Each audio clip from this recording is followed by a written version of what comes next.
नमस्कार, सिटी न्यूजमध्ये आपलं स्वागत आहे. विजन अमरावती या कार्यक्रमात आज आपल्यासोबत आहे अमरावतीसाठी धडपडणारे अमरावतीचे नगरसेवक दिनेश बुक यांना आपण विचारू की अमरावतीसाठी त्यांच्याकडे काय विजन आहे आणि अमरावतीसाठी काय केलं पाहिजे तर अमरावतीची जनता खुशाल होणार. दिनेश भाऊ, आपण माझ्या मताने 35 वर्षापासून राजनीतीमध्ये आहात आणि 15 वर्षापासून महानगरपालिकेमध्ये नगरसेवक म्हणून अमरावतीसाठी काय असं घडलं पाहिजे? अमरावतीमध्ये काय घडलं पाहिजे जे झालं नाही, जे व्हायला पाहिजे होता? एक या विषयामध्ये मी नगरसेवक म्हणून आणि शहरातील नागरिक म्हणून मी गेल्या चिंतन करणारा माणूस आहे. अनेक विषय आहे. महापालिका म्हणून जर पाहिलं तर आता तुम्ही नुकतंच ऐकलं असेल, स्मार्ट सिटी हा विषय 4-6 महिन्यापासून सुरू होता आणि दुर्दैवाने स्मार्ट सिटीमध्ये अमरावतीचा समावेश होऊ शकला नाही. माझ्या मते जर महापालिके खूप असे कार्यक्रम होते, खूप असे प्रोग्राम होते अमरावतीत, त्याचा समावेश काहीतरी राजकारण याच्यामध्ये असते का? राजकीय नाही बोलू आपण, प्रोग्रेसिव्ह बोलू. माझ्या मते अमरावती महापालिकेमध्ये इतकं पोटेन्शियल आहे, इतकी शक्ती क्षमता आहे की अमरावती महापालिका स्वबळावर स्वतःला स्मार्ट सिटी बनवू शकते, असं माझा ठाम विश्वास आहे. माझ्याजवळ काही प्रोग्राम आहे. जर त्या तोला मुलाचे पदाधिकारी आणि त्या तोला मुलाचे अधिकारी त्या तोला मुलाचं शासन आलं तर निश्चितपणे अमरावती महापालिका स्वबळावर सक्षम होऊ शकते. त्याच्याकरता 1 प्रामाणिक आयुक्त आणि 10 प्रामाणिक सदस्य ज्यांना महापालिकेमध्ये व्हाईस आहे, आवाज आहे आणि त्यांच्या आवाजाचा प्रभाव आहे, असे 10 नगरसेवक जे विद्यमान आहेत. उदाहरणार्थ आम्ही 4-5 प्रोजेक्ट आयुक्त गुडेवार आले आहेत, त्यांच्या हातून करून घेतले आहे. त्या प्रोजेक्टवर काम सुरू आहे. तुम्ही जो विषय सातत्याने दाखवता अंबा नाल्याचा विषय, त्यामध्ये सुद्धा गुडेवार साहेबांना आम्ही सगळ्यांनी सांगितलं. विलासभाऊ इंगोले आहेत, दिगंबर डाके, बबलूभाऊ शेखावत, लोक आहेत काय, ते समोर येऊन लोकांशी भांडतात, समोर येऊन लोकांचे विषय मांडतात, अधिकाऱ्यांशी वाद घालतात. आणि दुर्दैवाची गोष्ट अशी आहे की जे समोर येऊन वाद घालतात, समोर येऊन लोकांचे विषय मांडतात, तेच लोक टार्गेट होतात समाजामध्ये. हे दुर्दैव आहे. असो, परंतु स्मार्ट सिटी आणि शहर विकासाकरता असंख्य कार्यक्रम आहे. अनेक मोर्चांवर क्रीडांगण धोरण असो, शैक्षणिक धोरण असो, अमरावतीचं जे इन्फ्रास्ट्रक्चर आजच्या तारखेमध्ये आहे त्याची देखभाल दुरुस्ती असो, अमरावती शहराला सुरक्षित शहर म्हणून आपण मोजतो. पाण्याची मुबलकता आहे. जुन्या आपल्या वाडवडिलांनी विठ्ठलभाऊ देशमुख सारखे, देवीसिंग शेखावत साहेब, गवई साहेबांसारख्या लोकांनी पाणी पुरवठा योजना आणून आपल्या इथं समृद्ध केलं अमरावती शहर. अमरावती शहराला निवृत्तीनंतर सगळ्यात सुरक्षित, दंगा फसाद होत नाही, कम्युनल भानगडी होत नाही, नैसर्गिक आपदा येत नाही, म्हणून लोक अमरावतीला प्रिफर करतात. ही ओळख अमरावतीची टिकवणं गरजेचं आहे. काल परवा अंबा नाल्याला पूर आला. तो मानव निर्मित आणि महापालिका निर्मित पूल होता. वारंवार सांगितलं. 2 वर्षापासून प्रस्ताव टाकला, प्रस्ताव मंजूर झाला 12व्या महिन्यात. उन्हाळ्यामध्ये गाळ काढा, अन्यथा भयंकर पूर परिस्थिती निर्माण, हे सर्व रेकॉर्डवर आहे. आणि शेवटी झालं तेच. गोरगरिबांच्या घरांमध्ये, नमुना चुनाभट्टी परिसरामध्ये खाण्यापिण्याचं साहित्य नष्ट झालं. नहीं, इस पे बहु मेरा फिर वापस वही है कि जब आपके पास में विजन रहता, आप जो 10-12 लोग बता रहे हो लगातार एक्टिव है वहाँ पे, हर बार अधिकारियों को बताते, फिर अधिकारी क्यों काम नहीं किया? फंड की काम नहीं है, विजन नहीं है, उनको करना नहीं है, तो विषय नहीं है. विषय काय आहे, गुडेवार आले. सर्व नगरसेवक जे प्रोग्रेसिव्ह माइंडचे आहे, महापालिकेवर प्रेम करतात मनापासून. आम्हाला पगार मिळत नाही, परंतु पगारी कर्मचाऱ्यापेक्षा जास्त काम करण्याची क्षमता आणि इच्छा काही नगरसेवकांची आहे, ते करतही आहे. माझं म्हणणं इतकं आहे की सध्याच्या तारखेमध्ये एक क्रमाक्रमाने जर कार्यक्रम हातात घेतले आणि आयुक्त आणि शासनाने आमच्या संकल्पनांना महत्त्व दिलं तर येत्या 5-7 वर्षामध्ये शहराचा चेहरा मोहरा मैं बदलवल्याशिवाय अभी उस दिन गुड़ेवार साहब से बात किया कि 2 साल में आप क्या वर्क कर सकते, क्योंकि एक दिन में तो सारी चीज नहीं होगी। कोई भी विजन आपके पास में है, आप 15 साल से अपना विजन बना के रखे। अभी एक 2 वर्षात जरी 4-5 मोर्चांवर व्यवस्थित काम केलं, क्या लगता है अमरावती की सबसे प्रायोरिटी आपके सामने क्या है कि कौन सा काम सबसे प्रायोरिटी में करना चाहिए? पहली लिस्ट में यदि आपको काम करना है, समस्याएं तो बहुत है, आज के समस्या तारीख की है, साफ सफाई की है, स्वच्छता की है, आरोग्य की है, खेल क्रीड़ा की है, एलबीटी की है, उसके बाद में हाउस टैक्सेस की समस्या बहुत सारी है। कुछ टैक्स के ऊपर है, कुछ सुविधा की है। एक चंदू एक छोटा सा विषय आहे, एक छोटा सा डायलॉग आहे, रहेगा नर तो बांधेगा घर.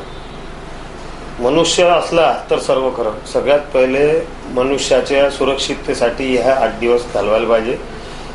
अंबा नाला आणि जे धोकादायक नाले आहे त्याची खोली वाढवून एका धोक्यापासून आपल्याला तो वो एक सामने दिखता है बार-बार, सारे अमरावती के नालों की आजच्या तारखेमध्ये पर्याय काय आहे की पहिले सुरक्षित व्हा, मग प्रोग्रेसिव्ह व्हा.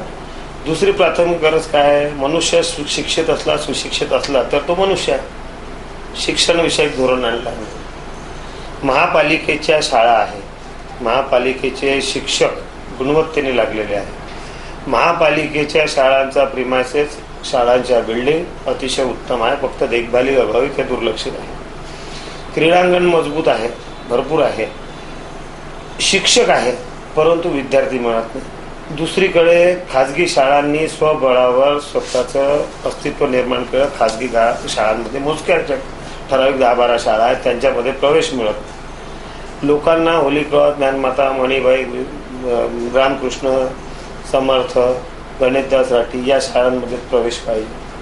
त्यामध्ये प्रवेश मिळत नाही तर त्यांचा चेहरा पाहण्यासारखा असतो. असंख्य लोक माझ्याकडेच येतात. तर असं वाटतं त्यांच्या घरी कोणी आजारी आहे का किंवा गंभीर आहे का, इतकं गंभीर वातावरण या प्रवेश प्रक्रियेमध्ये होतं. या प्रवेश प्रक्रियेवर उपाय म्हणून सर्व आम्ही प्रोग्रेसिव्ह म्हणजे विचाराचे जे नगरसेवक आहोत त्यांनी आयुक्त गुळेवार, आमदार श्रीकांत देशपांडे यांना गेल्या महिन्याभरापासून सातत्यानं बैठका सुरू आहे की महापालिकेच्या शाळांना यांनी गायडन्स द्या. खाजगी शाळांनी त्यांचा बॅनर लावा की निदान त्यांच्या बॅनर खाली आमच्याकडे विद्यार्थी येतील. फी स्ट्रक्चर महापालिकेचं राहील, 100% नियंत्रण महापालिकेचं राहील, 100% मालकी महापालिकेची राहील. फक्त या शाळांनी आपल्या शहरासाठी काही देणं लागते म्हणून यांनी योगदान द्यावा आणि या शाळांचा दर्जा उंचावण्यासाठी आम्ही त्यांना जे कन्व्हिन्स केलं आहे. वारंवार काही शाळा तयारी झाल्या आहे, काही शाळाचे काही विजन स्पष्ट म्हणजे कन्सेप्ट स्पष्ट व्हायचे आहे. क्यू देंगे. अमरावती शहरामध्ये जर ते शैक्षणिक संस्था चालवत आहे, सामाजिक भावनेतून चालवत आहे, अशा लोकांनाच आम्ही व्यावसायिक लोगों के आपने नाम लिए. शैक्षणिक सामाजिक भावना और शिक्षण में अभी ये बहुत दूर की बात होगी. कोई संस्था है वो सामाजिक भावना से शिक्षण कर रही है, ऐसा नहीं. पहले की बात अलग थी, जब गणेशदास राठी छात्रालय बोलो, उसके अलावा शिवाजी शिक्षण संस्था बोलो, ये सेवा के माध्यम से एक क्षेत्र में आई थी. लेकिन आज पूरा व्यवसाय बनाओ और अपने व्यवसाय को छोड़ के आपकी महानगर पालिका की शाला को क्यों अग्रक्रम देंगे वो?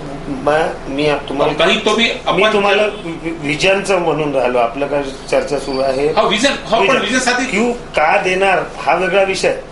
माझा विजन असा आहे, सेवा सक्सेस झाला पाहिजे ना. सक्सेस होईल 100% एफर्ट लावून राहिलो आम्ही. हे म्हटलं रे तुमच्या आजच डायलॉग बसला, केल्याने होते रे आधी केल्याची पाहिजे. एक डोळ्यासमोर चित्र आणा. होली क्रॉस शाळेच्या अजून एक पॅरलल शाळा जर त्यांनी सुरू केली, महापालिकेची शाळा, त्याच्यावर होली क्रॉसचं नाव राहील, व्यवस्थापन होली क्रॉसचं राहील, अधिकार महापालिकेचे राहतील. ते व्हॉलंटरी सर्व्हिस देतील आपल्याला, स्वयंसेवकासारखी सेवा देतील.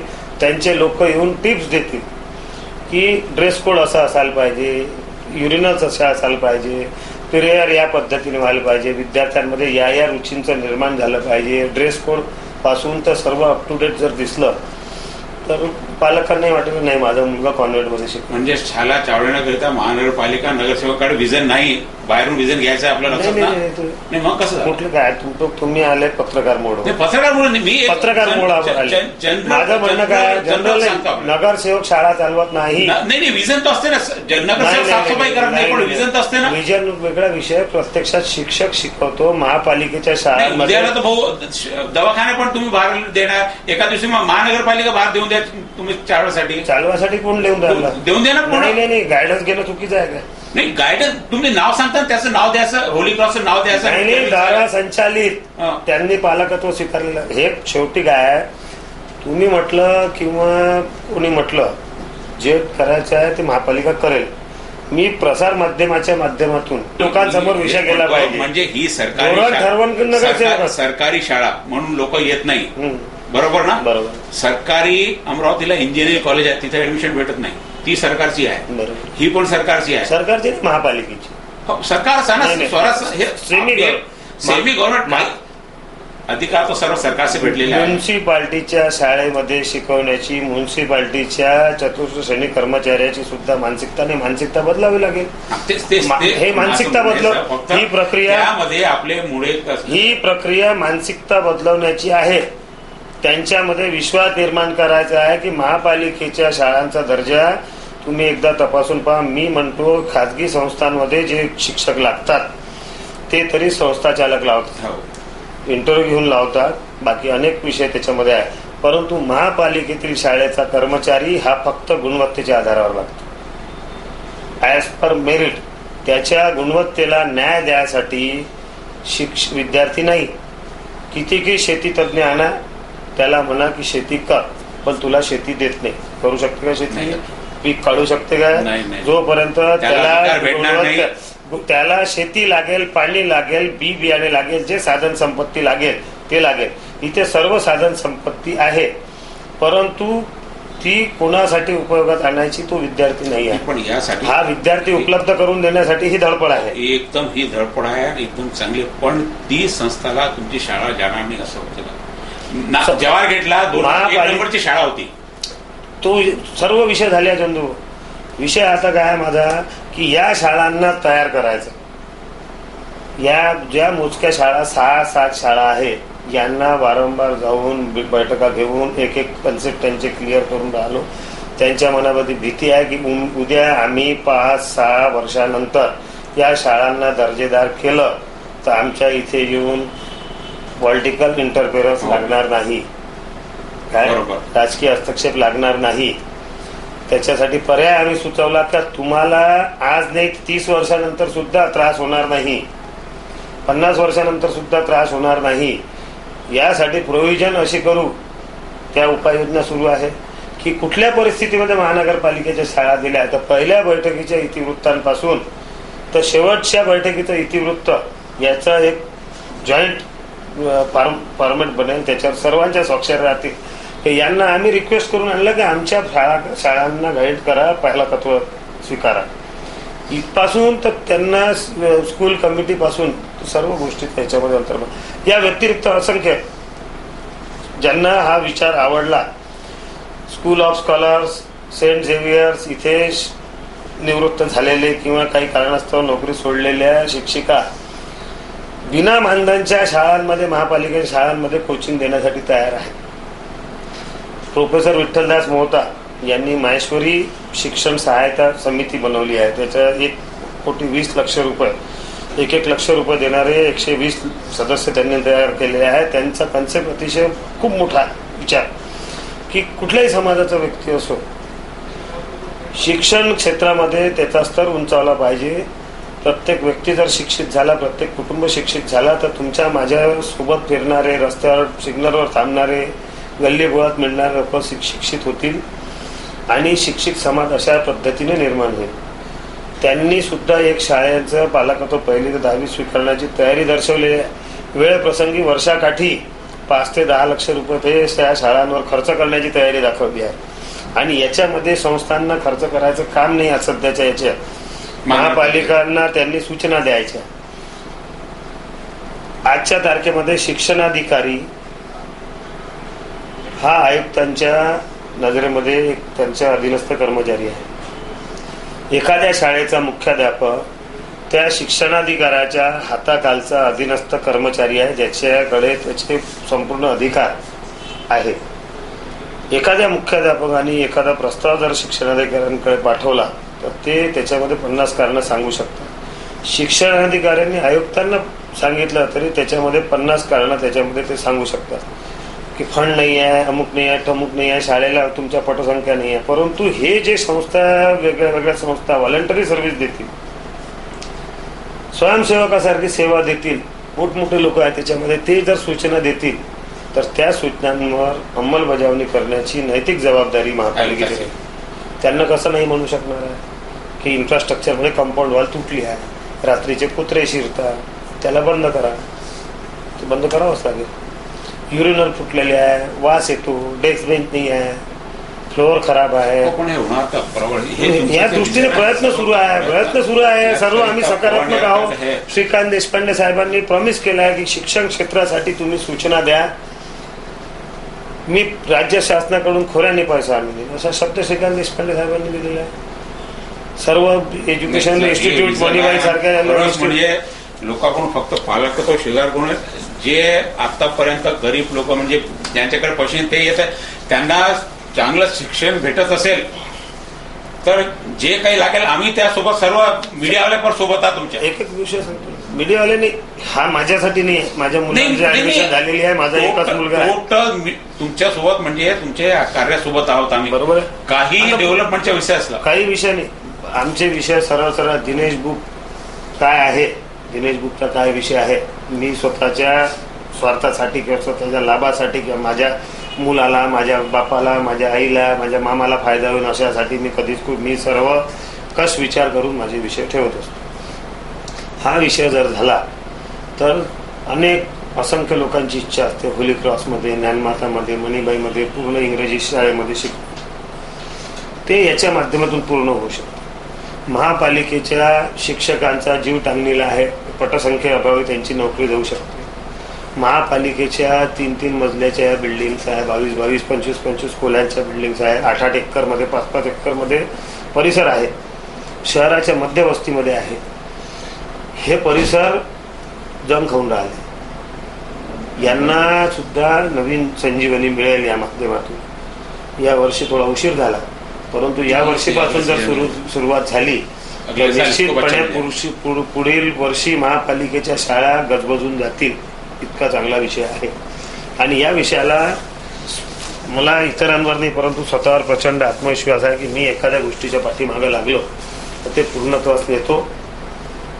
आयुक्तांची, महापौरांची करने वाले अच्छे लोग भी आपके टीम चांगले पैरामीटर निश्चित केला है कि सगळ्यात चांगली शाळा कोणती. मोताजी का नाम लिया, निश्चित रूप से निस्वार्थ भाव है आपका. तो भी कहीं तो भी एक प्रचार का मुद्दा हो, उनके पास वो भी नहीं है. निस्वार्थ भाव से सेवा काम करना, आपने जो लोगों के नाम लिए निश्चित रूप से इसमें होली क्रॉस, ज्ञान माता लोगों की नजर में क्या है क्या नहीं है मेरे को मालूम नहीं. माझ्या नजरेमध्ये मी त्या भागाचं 5 वर्ष प्रतिनिधित्व केलं आहे.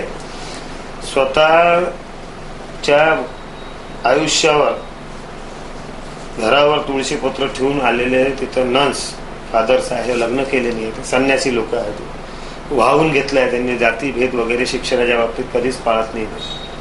अशा संन्यासी लोकांवर विश्वास ठेवावाच लागेल. तुम्ही लोक म्हणतात तिथं डोनेशन देऊन ऍडमिशन होते. मी 1 लाख रुपये हारतो, कोणी 1 लाख रुपये मध्ये कोणी एक प्रवेश करून दाखवून द्या. गरीबाचा प्रवेश फुकटात होताना पाहिलेला आहे मी. अपंग व्यक्तीला फुकटात होताना पाहिलेला आहे. गणेशदास लाठीमध्ये प्रवेशाच्या बाबतीत केशरबाई लाहोटी महाविद्यालयामध्ये, वऱ्हाच्या देवराव दादा हायस्कूलमध्ये, तिवसाच्या देवराव दादा हायस्कूलमध्ये, दारापूरच्या शाळेमध्ये प्रवेशासंदर्भात कोणी 1 रुपया जरी घेतला असेल पुराव्यानिशी पटवून द्या. आमच्या वडिलांना सांगेन राजीनामा देऊन द्या. एजुकेशन को लेकर अभी दिनेश ग्रुप का एक विजन देखिए. निश्चित रूप से यदि महानगर पालिका एजुकेशन के क्षेत्र में जाती है तो जो कुछ स्कूलों पे अभी बोझा आता है छात्रों को सही जगह एडमिशन नहीं मिल पाती. निश्चित रूप से कि यदि हम देखते हैं कि आने वाली जो पीढ़ी है यदि उनको अच्छा एक प्लेटफॉर्म मिलेगा तो निश्चित ये अमरावती के विकास के लिए भी अच्छी बात, देश का विकास होगा, राष्ट्र का विकास। लेकिन हम जहां तक अमरावती महानगर पालिका की बात कर रहे हैं, यदि अच्छी शिक्षा के साथ में अच्छे लोग निकलेंगे तो विकास निश्चित है। एक छोटे से ब्रेक के बाद पे अगले और विषय के लिए हम तुरंत आते हैं।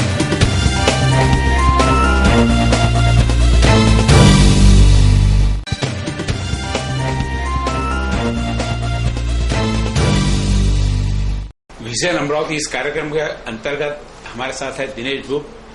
ब्रेक से जाने से पहले उन्होंने शिक्षा क्षेत्र पर महानगर पालिका की शाले उसका नियोजन और उसको कैसे आगे बढ़ाया जाए इस पर चर्चा हुई। एक अच्छा विजन उन्होंने सामने दिया। यदि जिस प्रकार से उन्होंने बताया कि इस प्रकार से हम करने वाले, निश्चित यदि इस प्रकार से काम होता है तो शिक्षा क्षेत्र में महानगर पालिका का, अमरावती का एक अच्छा नाम होगा। और महानगर पालिका की स्कूल में बच्चों को भेजना चाहिए और वहां पे भी एडमिशन के लिए किसी नगर सेवक के या राजनीति के लग्गे लगाने चाहिए। जब तक ये बात नहीं आती, जब तक मुझे लगता नहीं कि उस क्षेत्र में सफलता मिली है। और शिक्षा के साथ में वो जहां बच्चों की बात चल रही है, आपने अभी शहर की ट्रैफिक और स्वच्छता को अलग भाग में रखा है। शिक्षा के साथ में बच्चों को खेल का भी, क्योंकि अमरावती में जगह बहुत है महानगर पालिका के पास में, सब कोई ना किसी ने एक्वायर करके, कहीं बगीचा बना के रखा, कहीं अतिक्रमण बना के रखा, कहीं महानगर पालिका ने अपना भंगार बना के रखा हुआ। इन सारी जगह का कहीं खेल के लिए नियोजन हो सकता है, कुछ ऐसा सोचा आप लोगों? जवळपास डिसेंबर जानेवारी महिन्यातला विषय आहे। मी आयुक्त डोंगरेंकडे गेलो, माझ्या डोक्यातली जी संकल्पना होती, मी म्हटलं डोंगरे साहेब, आणि त्याच दिवशी महापौर आमच्या वहिनी लागतात रीनाताई नंदा, त्यांच्याकडे गेलो। भाभी, जर का आपल्या शहरामध्ये एक कल्पना करा की प्रत्येक लेआउटच्या खुल्या जागेवर, मोहल्ल्यामध्ये, वस्तींमध्ये कुठे व्हॉलीबॉल खेळून राहिले पूर्व, कुठं खो खो आहे, कुठं बास्केटबॉल आहे, कुठं स्केटिंग एरिया आहे, एखाद्या लेआउटमध्ये स्विमिंग पूल आहे, एखाद्या मोठा एरिया आहे 40-50 फुटाची ओपन स्पेस आहे, तिथं मिनी स्टेडियम आहे, कुठे अजून एखादा क्रीडा प्रकार आहे, कबड्डीचे ग्राउंड, मैदानी खेळ, असं दिसलं तर कसं वाटेल तुम्हाला? म्हणजे अतिशय सुंदर आयडिया। पण आजच्या तारखेमध्ये लोक महापालिकेमध्ये प्रस्ताव टाकतात, अप्रोचेस लावतात, खुल्या जागेच्या देखभालीचे आमच्याजवळ प्रोव्हिजन नाहीये। खुली जागा म्हणजे लेआउट मधील ओपन स्पेस, तर कोणी स्वयंसेवी संस्थेला देतो आपण विहित अटी शर्तीनं, तो स्वखर्चाने त्याच्यावर कंपाऊंड बांधून ठेवतो आणि त्याच्यावर एक कुलूप लावून लोकांची अडवणूक करून एक आसुरी आनंद घेतो की बा आता या जागेचा मी मालक आहोत। अशा प्रकारची कॅम्प एरियामधली एक जागा 10,000 फुटाची सुप्रीम कोर्टातून ती संस्था हरली होती, श्री गणेश गृहनिर्माण सोसायटी, एका खाजगी संस्थेला ती जागा दिली होती। मी त्याच्यामध्ये जे नियम आहे ते तपासून महापालिकेच्या ताब्यात ती जागा परत मिळवून दिली। आता त्याच्यावर जवळपास 16 ते 20 लक्ष रुपये खर्च करून अद्याप उद्यान पूर्णत्वात जाता या महिन्या 1.5 महिन्यात त्या पावसाळ्यामध्ये तो उद्यान पाहण्यासारखा राहील, असं उद्यानाची निर्मिती केली। तर अशा जागा ज्या आहेत, लोकांकरता ओपन स्पेसची तरतूद केली आहे,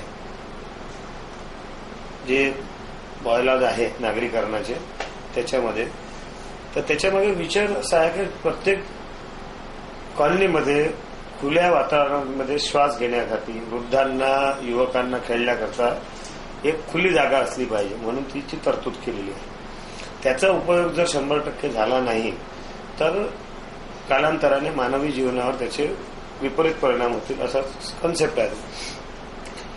तर या ओपन स्पेसेस वाचवणं आणि त्याच्यावर विविध क्रीडा प्रकार सुरू करणं, या संदर्भात दोघांनी होकार दिल्यानंतर क्रीडा विभागाचे उपसंचालक जयप्रकाश दुबळे आणि जिल्हा क्रीडा अधिकारी अविनाश पुंडर यांना महापालिकेत सन्मान मी आमंत्रित केलं। आयुक्तांच्या दालनामध्ये प्रमुख नगरसेवकांच्या उपस्थितीमध्ये एक बैठक पार पडली। आयुक्तांनी शंका उपस्थित केली, याच्यासाठी भरपूर पैसा लागेल, तो कुठून आणेल? मी म्हटलं महापालिकेला 1 रुपया खर्च करायचं काम नाही आहे। दोघांची बैठक झाल्यानंतर जिल्हा क्रीडा अधिकारी आणि विभागीय क्रीडा अधिकारी यांनी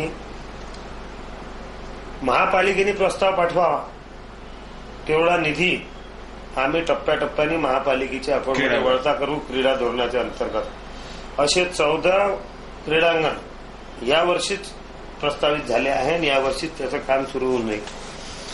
कंपाऊंड वॉल बांधणे, स्टेडियम बांधण्यापासून तर रोड रोलर खरेदी करण्यापर्यंतची तरतूद त्यामध्ये आहे. आणि महापालिका असल्यामुळे त्यांच्या हेतूविषयी कोणी शंका घेऊ शकत नाही. खाजगी संस्था असल्या तर त्याला 50 अडचणी असतात, परंतु महापालिका असल्यामुळे पटापट हे कामं होतील. या वर्षी 14, पुढच्या वर्षीसाठी 24 प्रस्ताव तयार आहेत. कई लोगों ने जगह जैसे एक जगह आपने छोड़ा ऐसी ज्यांनी कई जगह मी अमरावती में ऐसी आयुक्तांना लोगों ने- आणि महापालिकेमध्ये प्रस्ताव दिला आहे आणि पत्र दिलं आहे की ज्यांनी 5 वर्षापेक्षा जास्त कालावधी ज्यांना दिलेला झालेला आहे जागा दिलेली, त्या जागेचा आजपर्यंत जर उपयोग झाला नसेल तर त्या जागा सरसकट परत ताब्यात घेण्याची प्रक्रिया वो सुरू होता आहे. दिया किसी और चीज के लिए, उन्होंने बिल्डिंग बांध ली दूसरी चीज के लिए यूज कर दी. कई ऐसी चीजें जे काही आहे ज्या अटी शर्तीमध्ये दिलेल्या आहे सेवाभावी संस्थांना, त्याच्या जर लोक- त्याच्यामध्ये एकही अटी शर्तीचं काही असू शकते का दुर्लक्षित झालं असेल, परंतु त्यांनी जर नागरिकांसाठी ती जागा खुली ठेवली नसेल, हा सगळ्यात मोठा त्याच्यामध्ये अट आहे. ती तसं जर झालं असेल तर त्या जागा तत्काळ परत घेण्याची प्रक्रिया सुरू करावी. यासाठी आम्ही आग्रही आहोत सगळेजण, विशेष करून मी तर आग्रही जैसे आहे. स्कूलों का आपने बोला कि करना चाहिए. कई स्कूलों जहाँ स्कूल को पूरा मार्केट बना दिया, स्कूल के ग्राउंड ही खत्म, कुछ स्कूलों के ग्राउंड ते- के बाकी सारे त्या- यानी पूरे करके पूरा वो उनका- समय में हुआ विषय है. उस टाइम में मैं महापालिका में था नहीं, जो भी कोई ना कोई तो विजन तो होगा किसी के पास. किसी के पास में होगा. कुछ काम प्रशासकीय पीरियड में हुआ है, कुछ वो टाइम महापालिका की परिस्थिति नहीं पुराने थी, उस नियम संदर्भ कुछ में काम गलत हो तो उसको सुधारा गलत जा हुई सकता है, चाहिए. जा सकता है. स्कूल की जगह, स्कूल का आरक्षण ये कभी भी चेंज होने को नहीं होना. स्कूल की जगह रोज ये बढ़ रहा है, लोगों का जनसंख्या भी बढ़ रही है और लिटरेसी के पीछे आज रिक्शा चलाने वाला भी सोचता कि मेरा बच्चा पढ़ एक लिखे. अमरावती का बड़ा ग्राउंड साइंस को उसके लिए जिला परिषद बीओटी पे मार्केट बनाने को दिली, फिर वो उसके तो लिए मूवमेंट नहीं, चालू किसका भी हो, जगह किसका भी हो, महापालिका जगह तो अपने अमरावती शहर की है ना, महापालिका वो भले जिला परिषद के ताबे में मालिकी हो. किसी की भी है, वो बात अमरावती शहर की है. सही बात है. उसके अलावा क्रीड़ा विषयक बहुत अच्छा जिला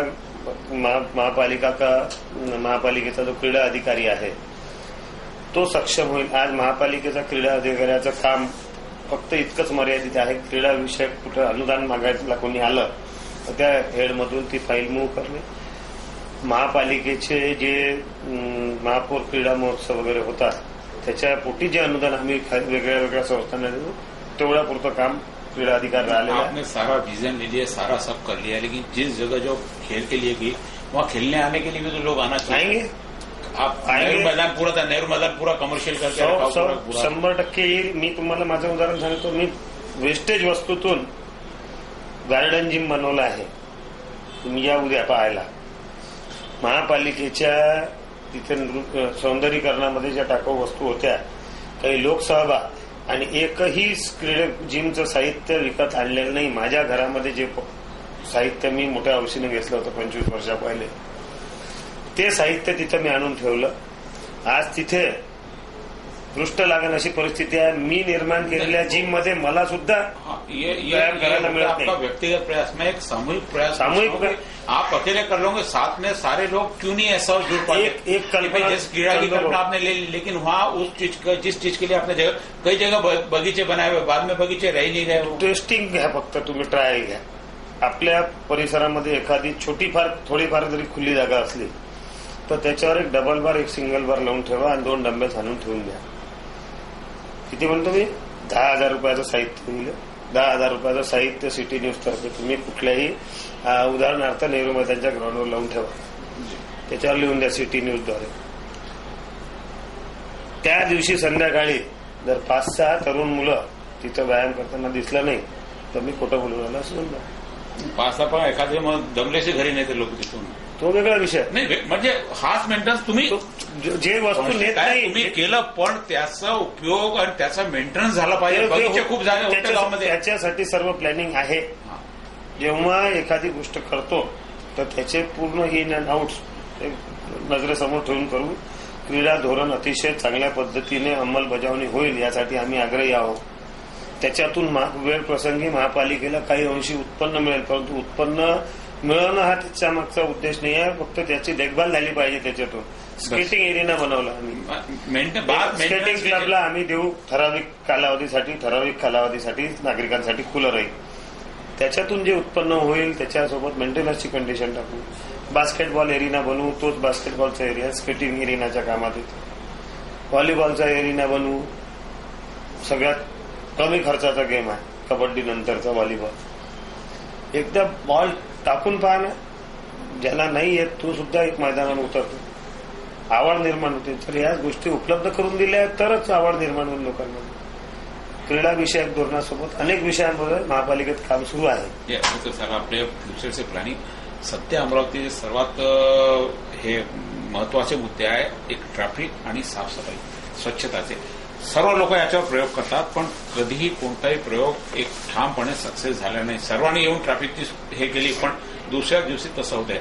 हॉकरला पहिल्या दिवशी जगात दिलेला नवीन हॉकर तिथं येतात. कुठेही मार्केटमध्ये कोणालाही गाडी ठेवायला जागा नाही पण कोणी गाडी ठेवतं पोलीस त्यांची गाडी उचलून नेते. याकरिता आपल्याकडे काय प्रयोजन. ट्रॅफिक रोड म्हणजे लोकांची दुकाने तुटणार नाही. रोड जितक्या त्यामध्ये आणि रोडची पहा. हे गांधी चौकच्या रोड पहा. एखाद्या करीब 40 फूटच्या रोड आहेत. 10 फूट इकडून सायकल गाड्या, 10 फूट इकडून सायकल गाड्या आणि मधात ती ऑटोची 2 गाड्या. येण्या जाण्यासाठी फक्त 10 ते 15 फूट जागा असतात. तुम्ही मी करेक्शन करतो. गांधी चौक अंबादेवी जो रोड आहे तो आता नका पाहू तुम्ही. रात्री 12 वाजता 1 वाजता आपण जाऊ. तो रोड मोजून देतो मी तुम्हाला. तो रोड 100 फूट हो असेल.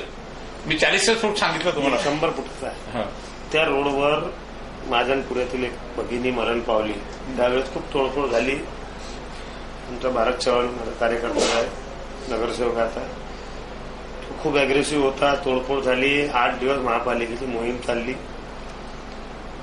आणि 8व्या दिवशी नंतर परत हॉकर्स सुरू झाले.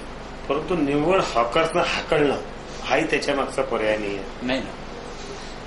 मी उलट विचार करणारा माणूस आहे. हे मॅन पॉवर अस्ताव्यस्त आहे.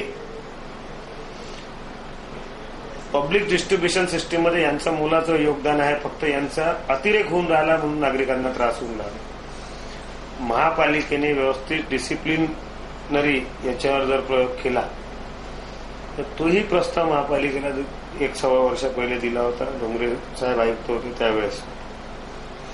त्यांनी थोडाफार त्याच्यात रस दाखवला आणि त्याच्यावर राहुल उरुगले म्हणून सहाय्यक आयुक्त आहेत त्यांच्याकडे हॉकर्सच्या बद्दल सर्वेक्षण करण्याची जबाबदारी दिली. या दरम्यानच्या काळामध्ये मी 1-1.25 वर्षापासून जी माझ्यामध्ये संकल्पना होती ती पूर्ण रूपास गेली नाही. म्हणून मी एक hawkers policy, Dinesh book hawkers policy नावाची पॉलिसी बनवून दिल्लीमध्ये रजिस्ट्रेशनसाठी पाठवलेली आहे. त्या पॉलिसीवर जर अंमलबजावणी झाली तर अमरावती महापालिकेला त्याच्यातून जवळपास 10 ते 12 कोटी रुपये वर्षाचे उत्पन्न मिळेल हॉकर्सपासून. दुसरा फायदा असा होईल की महापालिकेच्या आणि शहराच्या प्रत्येक रस्त्यावरची रहदारीवर 30 ते 40% फरक पडेल. तिसरा महत्वाचा विषय असा होईल की महापालिकेचा या सर्व सिस्टीमवर नियंत्रण ठेवणारी जी यंत्रणा आहे ती इतकी बलशाली होईल. चौथा विषय, या पॉलिसीच्या माध्यमातून प्रत्येक नागरिकाला रास्त दरामध्ये चीजवस्तू उपलब्ध होईल. आणि 5वा सगळ्यात महत्वाचा याच्यातून फायदा असा होईल का रस्त्यावर जे बेशिस्त लोक आहे ते शिस्तीने महापालिकेच्या कामात पडतील. कसं जे पॉलिसी आहे ती त्याच्यावर वर्कआउट सुरू आहे. ते प्रत्यक्ष अंमलबजावणी होईल त्यावेळेस विचार होईल. एक सिंपल कल्पना करा की या टेबलची क्षमता 3 फूट बाय 6 फुटाची आहे. 18 फुटाची क्षमता आहे. की जागा किती घेऊन राहिली याच्यावर माल किती साठेल. 18 स्क्वेअर फूट माल जाईल. परंतु याची साईज मी छोटी केली, 2 बाय 3 ची साईज केली आणि याला 4 मजले दिले. किती झाली? 24 फूट एरिया झाला. एरिया वाढला म्हणजे रस्त्यावरचं बर्डन कमी झालं. त्याला डिसिप्लिन दिली, ड्रेस दिला, रजिस्ट्रेशन दिलं, त्याच्याकडून व्यवस्थित काम करून घेतलं. हे करायच्या पूर्वी क्रायटेरिया राहील. हॉकिंगचे लायसन्स कोणाला द्यायचे? ज्यांनी मालमत्ता कर भरलेला आहे त्यांना द्यायचे. महापालिकेच्या खिशात मालमत्ता करायला,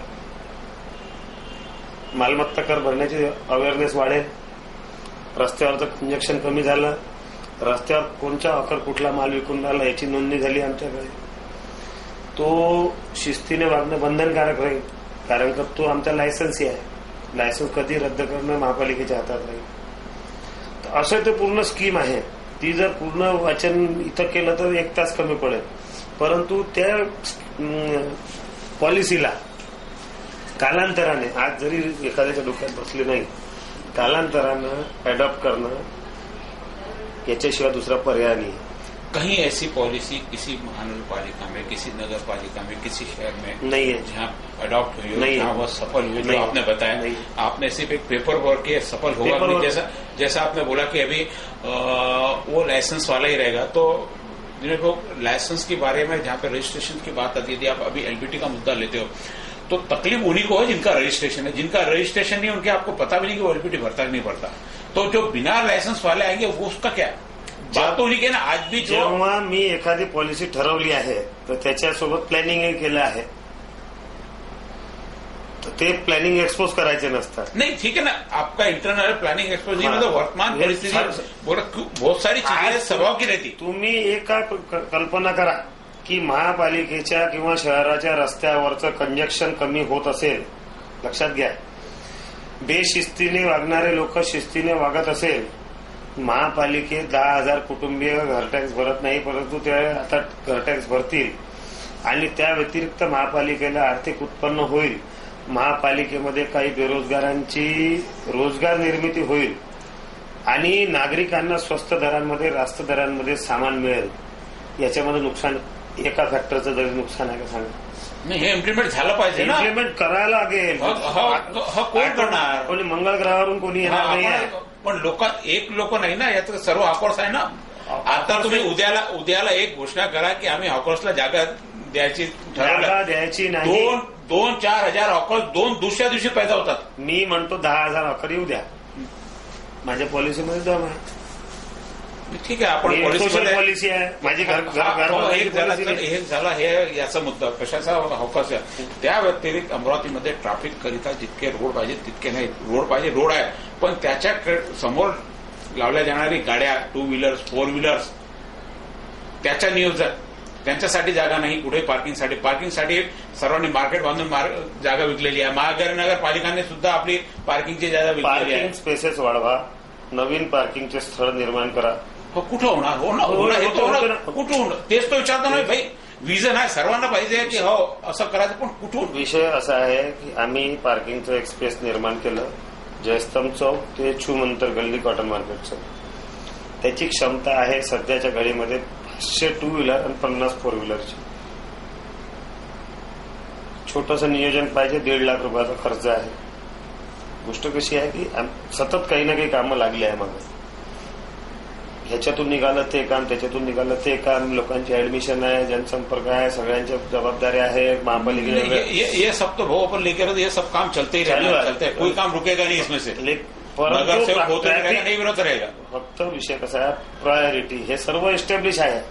अशा पार्किंगच्या स्पेसेस वाढवणं हा तुम्ही जे प्रश्न विचारला त्याचं उत्तर हे आहे की पार्किंगच्या स्पेसेस वाढवणं दिवसेंदिवस. आणि एक पॉलिसी महापालिकेनं आज ना उद्या नाही तर परवा राज्य शासनापासून तर छोट्या नगरपालिकांपर्यंत एक पॉलिसी आणणं, एक कायदा आणणं गरजेचं राहील की कुठलंही व्हेकल देताना, व्हेकल जो घेऊन राहिला, लहान असो मोठा असो, ट्रक असो, जेसीपी असो, पोकलँड असो, ते रात्रीच्या पार्किंग करण्याकरता त्याला जागा आहे का हे शो करावं लागेल. आज नहीं करावंच लागेल, आज नहीं 10 वर्षांनी. बहुत सारी चीजें होनी चाहिए, लेकिन मालूम वहां पे ऊपर बड़े 2 व्हीलर के निर्माता बैठे हैं, ये सारे नियम की धज्जियां उड़ा देते हो. सारे नियम होने चाहिए. अमरावती में जितनी गाड़ियां उसके हिसाब से उनको जगह मिलनी चाहिए, लेकिन नहीं होता ना, क्योंकि एक संस्था नहीं है इसमें जुड़ी हुई. माझं काय म्हणणं आहे, परंतु अमरावती महापालिकेपुरता तो नियम आपण करू शकतो. नहीं, उसमें क्या गाड़ी का रजिस्ट्रेशन ना, रजिस्ट्रेशन- थोड़ा से गाड़ी रजिस्ट्रेशन करके लाएंगे। लेकिन विषय बोलिए कुछ न कुछ रिस्ट्रिक्शन आएगा, पर्याय तो सबको है। नहीं, अब तो बहुत जरूरत होगी ना, अब तो सब ओव्हरलोड काम हो गया, कौन से दिन रिस्ट्रिक्शन आने वाला तुम्ही है? पर्याय विचारला चंदूभाऊ, मी पर्याय सांगितला. नाही, पण त्या फिजिबल पाहिजे ना, फिजिबल पर्याय फिजिबल पर्याय पाहिजे आम्हाला. पार्किंगच्या स्पेसेस वाढवणं हा फिजिबल पर्याय नाही आहे. मी एक उदाहरण दाखल सांगतो की अमरावती जास्त दुसऱ्या प्रभागाचा विषय नाही, माझा प्रभाग म्हणजे एरिया सांगून देतो तुम्हाला. राजापेठ भारतीय महाविद्यालयापासून दीपार्चन मार्गे गांधी चौक, अंबा गेट पासून इस्माईल कटपीस, इतवारा चौक, जवाहरच्या बाहेरचा भाग तुमचा. बाहेरचा भाग माझा, इस्माईल कटपीस ते शनी मंदिर, चित्रा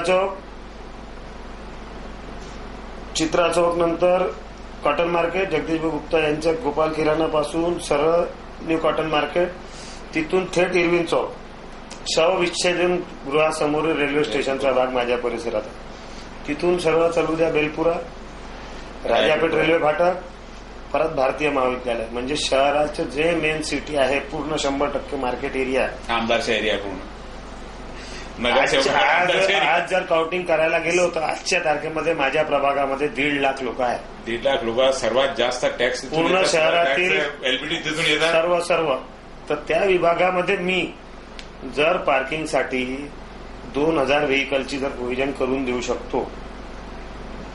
फिर इंतजार इंतजार प्रपोजल दिए हुए हैं, दफ्तर दिले हुए होते रहती. आता नाल्याचं काम सुरू आहे.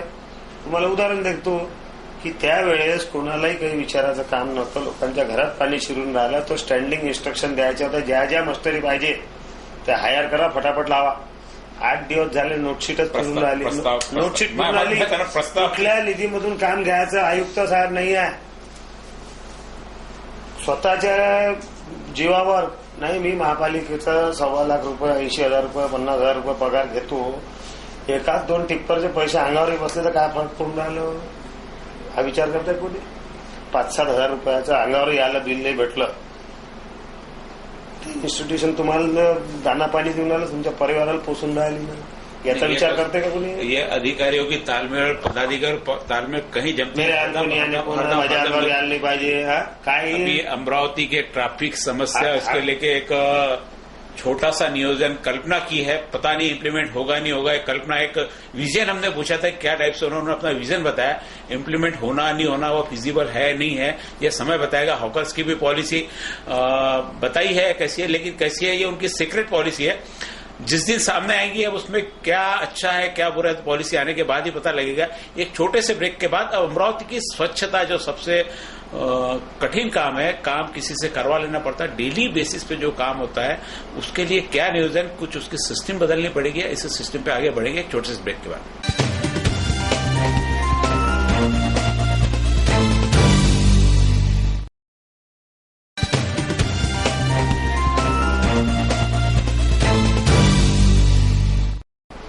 नमस्कार, वापस हम पुनः आपके सामने हैं दिनेश बुक के साथ में. मुद्दा अमरावती शहर की स्वच्छता का. अमरावती शहर की स्वच्छता और विकास के नाम पर नाली, सड़क, साफ सफाई, यहाँ पर आकर पानी की सुविधा बराबर है, बिजली की सुविधा बराबर है, तो कोई भी शिकायत नगर सेवक के पास नहीं आती. लेकिन रोजाना सैकड़ों शिकायतें नगर सेवक के पास आते रहती है. नगर सेवक परेशान है कि मैं अकेला क्या क्या करूं. दिनेश बुक की बात नहीं कि हर वार्ड का नगर सेवक ये बोलता है कि मेरे पास दिन भर शिकायतें आती है. कहीं न कहीं काम में कमी है, कहीं न कहीं दुर्लक्षता है या नियोजन बराबर नहीं है. अमरावती शहर काफी बड़ा शहर है. हर प्रभाग की अलग अलग समस्याएं, अलग अलग उनकी तकलीफें हैं, अलग अलग उनके समाधान है. लेकिन हमने देखा कि अमरावती महानगर पालिका में स्वच्छता का काम ठेकेदारों को दिया गया. अमरावती शहर में ऐसे भी सारे प्रयोग होते रहते हैं. कई सारे प्रयोग, उसमें एक यह भी प्रयोग कि ठेके पे काम दिया जाए. महानगर पालिका के कर्मचारी शायद काम बराबर करते नहीं होंगे, महानगर पालिका को काम पूरता नहीं होगा, उनका नियंत्रण नहीं रहता होगा, इसलिए यह काम इन्होंने ठेकेदार से करवाने की सोची. लेकिन जहां तक ठेका देने का सवाल है कि 3-3 वार्ड का एक प्रभाग बनाया हुआ है, 2 वार्ड का एक प्रभाग बनाया हुआ, उस प्रभाग वाइज ठेकेदार को दिए. अमरावती शहर के यदि हम देखें कि अकोली के साइड में तो बहुत बड़ा एरिया होता है, वहां के कर्मचारी, एक छोटा सा एरिया है शहर का, लेकिन उस पर जितना प्रेशर आता है, इन सबका नियोजन करते हुए इनका आवंटन होना चाहिए था, लेकिन ऐसा नहीं हुआ। 15 साल से दिनेश बुक भी नगर सेवक है, कई नगर सेवक है जो पहली बार से चुन के आए, अभी तक भी है, लेकिन ये चीज क्यों आज तक ध्यान में नहीं आई और क्यों हर साल एक ही पैटर्न पर चलते गए? क्या इसके पीछे कारण है? कहीं किसी का लालच, कहीं किसी का दृष्टिकोण नहीं, या जो हो रहा उसमें खुश है? जानते हैं दिनेश बुक से। दिनेश भैया, सफाई को लेकर एक आम नागरिक की हमेशा शिकायत रहती, सब वार्ड में होंगे, आपके वार्ड में भी हो सकता है, आप ज्यादा काम करते तो कम होंगे, लेकिन शिकायत नहीं है ऐसा नहीं होता, क्योंकि जितने कर्मचारी दो उसके हिसाब से काम होता नहीं। आज इधर का काम रहता, कल उधर का बाकी रह जाता। तो मेरा प्रश्न यह है कि जहां तक आप लोग सारे के सारे, आप जो 12-15 लोग अभी वर्क करते हैं, सबको दृष्टिकोण अच्छा है, नियोजन अच्छा है, प्लानिंग आप लोग करते हैं, ये आप लोगों के दिमाग में क्यों नहीं आए कि हर प्रभाग की अलग अलग डिमांड हो सकती, सबको एक ही लाठी से आप कैसे करते? आपने म्हणजे तुम्ही माझ्या मनातलं बोलला. प्रभाग वाईज महापालिकेच्या सभेमध्ये जेव्हा ठरतं धोरण, तर सर्व सरसकट हे होतं की प्रभाग वाईज 30 कामगार, प्रभाग लहान असो मोठा असो, तर मतदारांचा रेशो लावतात की 10 ते 12 हजार मतदार ज्या प्रभागात आहेत त्यांना इतके.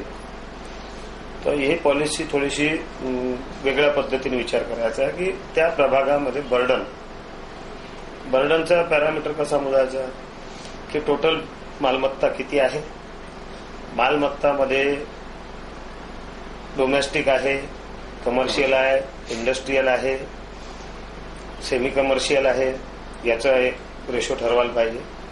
माझा प्रभाग जर विचार घेतला तर दुसऱ्या कुठल्याही प्रभागाचा विचार करा की घरं किती आहे, घरामध्ये रूम्स किती आहे, बेडरूम्स किती आहे, त्याचा एक कॅटलॉग बनवायचा. दुसरीकडे कमर्शियलचा आस्थापनाचा विचार करा की या दुकानामध्ये एकंदर काम करणारे किती लोक, त्याचा कॅटलॉग बनवायचा. एक स्टॅटिस्टिक झाल्यानंतर कमर्शियल एरियाचं दुकान आहे, दुकानामध्ये एकंदर काम करणारे लोक किती, त्याच्यावरून त्याच्या दुकानामध्ये येणाऱ्या ग्राहकांचा अंदाज येईल.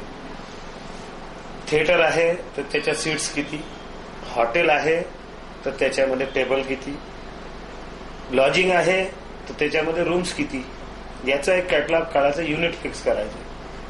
आणि 100 म्हणा, 200 म्हणा, 300 म्हणा, त्याच्या मागे एक कामगार, हा रेशो ठरवायचा. त्या रेशोच्या अनुसार कामगारांची संख्या असाल. 300 लोक मध्ये जो 300 ठरवा, 1000 ठरवा.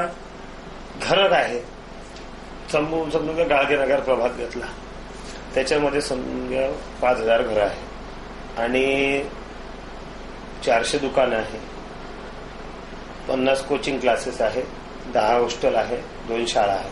याचं युनिट फिक्स करून घ्यायचं. शाळांचं पटसंख्या काउंट करायची, टोटल एक युनिट काढायचं. तिथचा जर पोटेन्शियल 30,000 बसत असेल तर 30,000च्या मागे एक कामगार हे फिक्स करायला पाहिजे. 500च्या मागे एक कामगार फिक्स करायला पाहिजे. जे काही क्षमता महापालिकेची आहे त्या तुलनेत. परंतु अंबापेठ प्रभागाची क्षमता 1.5 लाखाची असली तर त्यालाही 1000च्या युनिटने 150 कामगार प्रोव्हाइड करायला नहीं, तो ये होता क्यों नहीं होता. हाँ, क्यों? हाउस में जब पॉलिसी ठरते, नहीं तो पॉलिसी नगर सेवक ठहराता है कि अधिकारी ठहराता? नगर सेवक इंडिव्हिज्युअल नाही ठरवत, कॉमन म्हणून कॉमन में भी होना हे चाहिए. अधिकाऱ्यांना समजायला पाहिजे की इनको बताया तो याची इससे एक पहले कि पॉलिसी मानक बड़े ऐसा प्रस्ताव दिए कि कैसे होना दिला आहे. चाहिए. प्रस्ताव संख्याबळानुसार, पोटेन्शियलच्या नुसार, किंबहुना नवीन प्रस्ताव पटलावर आहे. त्याच्यापेक्षा वेगळा विषय की मालमत्ता कर कशाला देतो, व्यक्ती मालमत्ता कर कशाला देतो, स्वच्छता, पाणी, आरोग्य, दिवाबत्ती या ज्या प्राथमिक सुविधा आहे त्या महापालिकेने आम्हाला पुरवाव्या. त्याकरिता 100% मालमत्ता कर हा लोकांवर खर्च करावा लागतो. असा दंडक असावा किंवा असा नियम असलाच पाहिजे. कर कशाला देईल मग लोक, मालमत्ता कर कशाला देईल? 100% नाही. माझा प्रस्ताव एकदम गरीबासारखा आहे की निदान 50% मालमत्ता कर तरी त्या प्रभागात खर्च करा, जेणेकरून मालमत्ता करदात्यांना एक सुरक्षिततेची अनुभूती होईल. का नाही, माझ्या प्रभागातले विकास कामं मी ज्या मोहल्ल्यामध्ये राहतो, मी मालमत्ता कर जे अदा करतो त्याच्यातला निदान 50% तरी माझ्या प्रभागात खर्च होणार आहे. मालमत्ता कर देणं प्रत्येक मालमत्ता धारकाला बंधनकारक आहे, हे कबूल करा.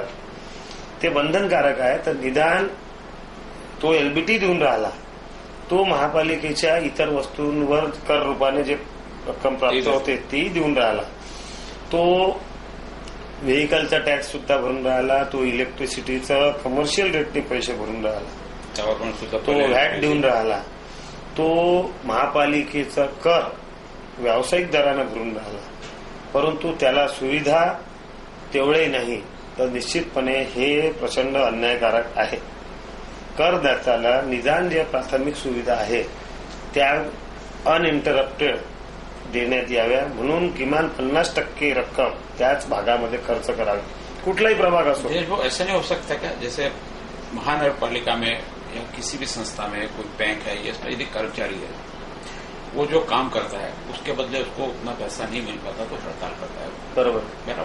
आप जनता के प्रतिनिधि हो, यानी जनता ही हो, आप एक सामूहिक रूप से एक जनता ने सब एक एक जनता, तो जनता को सुविधा नहीं मिलती, जनता हड़ताल करते, टैक्स नहीं भरे, ऐसा कोई प्रयोजन नहीं रहा क्या आपको? ये प्रस्ताव मंजूर नहीं हुआ तो मैं अपील करने वाला हूँ अम्बागढ़ प्रभाग के लोगों को. हमारे को सफिशिएंट कामगार नहीं मिले, बेसिक फंड मिला नहीं आज के तारीख में, क्योंकि बिना हड़ताल के बिना आजच्या तारखेमध्ये मी सांगतो ना, मी बैठक घेऊन प्रत्येक घरोघरी पत्रक पाठवून का मालमत्ता कर भरू नका ऐसा करूंगा, बिल्कुल आह्वान करणार आहोत. चलो, आपका स्वागत है अच्छे प्रयोग के लिए. यदि महानगरपालिका जनता आजपर्यंत महापालिकेमध्ये जेवढा इयर एंडिंग म्हणजे 2014-15 15-16 यामध्ये जेवढा मालमत्ता कर अंबापेठ प्रभागामध्ये कलेक्ट झालेला आहे तेवढा त्या ठिकाणी खर्च करणं नैतिक जबाबदारी आहे.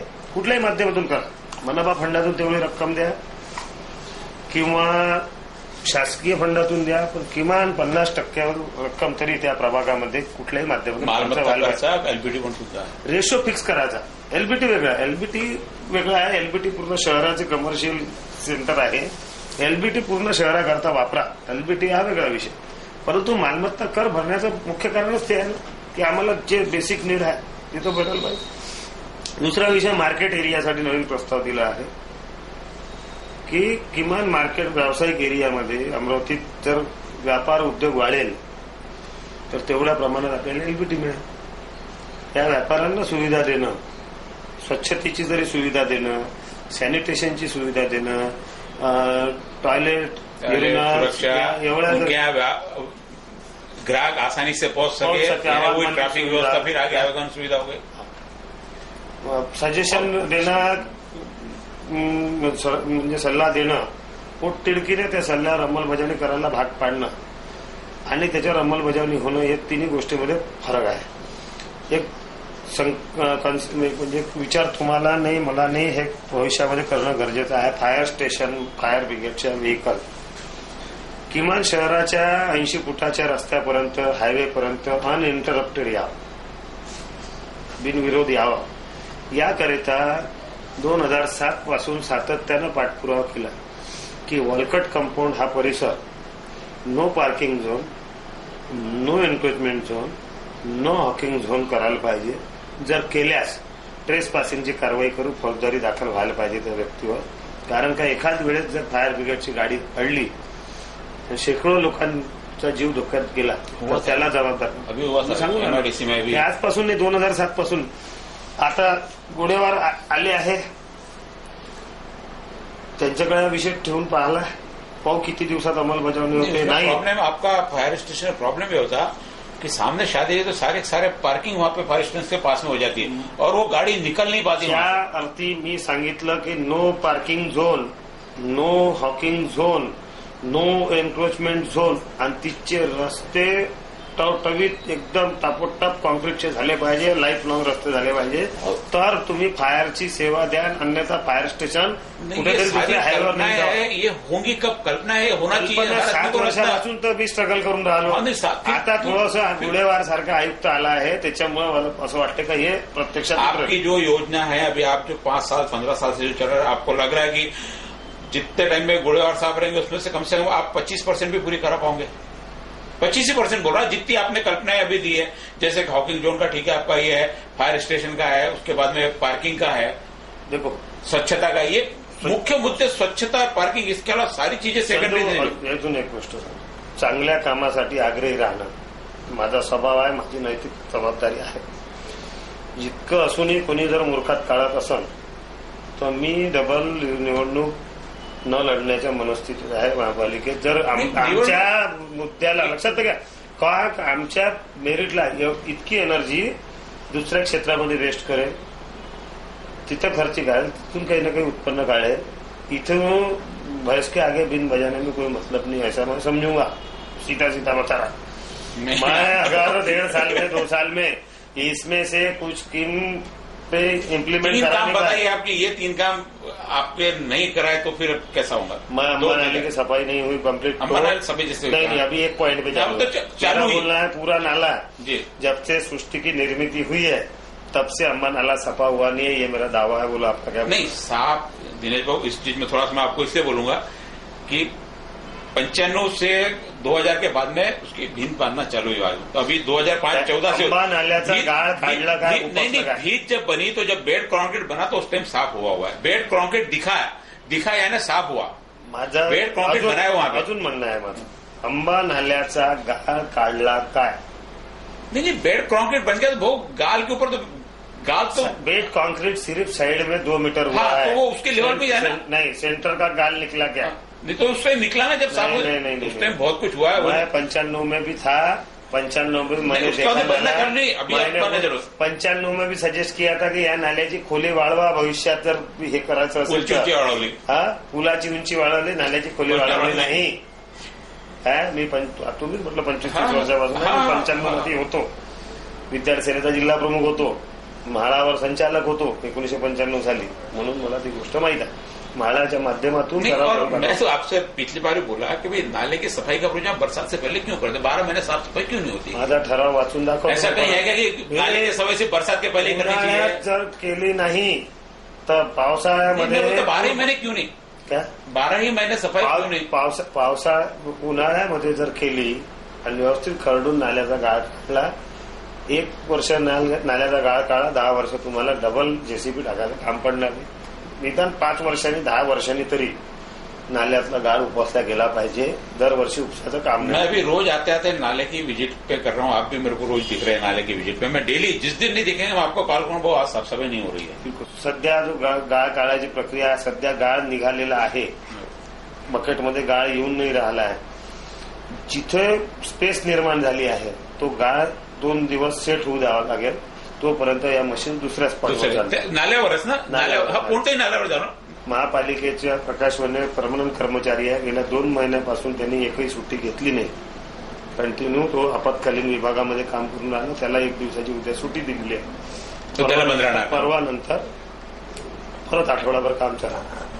अभी हमने दिनेश बुब ने बहुत सारी योजनाएं अमरावती के लिए बताई, रास्ते भी बताए, लेकिन करना नगर सेवक के हाथ में नहीं, करना अधिकारियों के. अधिकारी वर्ग नगर सेवक की बातों को कितना शय देते, कितना मानते, कितना नियोजन करते, क्योंकि अधिकारी आते जाते रहेंगे. नगर सेवकों को और हमको यहीं रहना है. नियोजन क्या होना चाहिए, प्लानिंग क्या होनी चाहिए, निश्चित जनप्रतिनिधि इसी के लिए होता है क्योंकि वो स्थायी होता है. वहां पर कर्मचारी बोलो, अधिकारी बोलो, कुछ समय के लिए फिर डिपार्टमेंट चेंज हो जाएगा, लेकिन जो नगर सेवक स्थायी रहते उनकी ये योजना को यदि वो कहते हैं कि इलेक्शन के पहले अमल में नहीं हुई तो वे चुनाव नहीं लड़ेंगे, ये इन्होंने आज यहाँ पे कहा है. हम भी साथ में देखते हैं दिनेश बाबू कितना काम करवाते हैं. तो निश्चित अमरावती के लिए बहुत अच्छा प्रयत्न होगा. यदि ऐसा सभी वर्तमान नगर सेवक सोच ले कि यदि काम नहीं होगा तो मैं इलेक्शन नहीं लड़ूंगा, तो निश्चित है 1.5 साल में बहुत सारा काम अमरावती का हो जाएगा. इसी आशा के साथ दिनेश बाबू का बहुत बहुत धन्यवाद. आप जीतना है.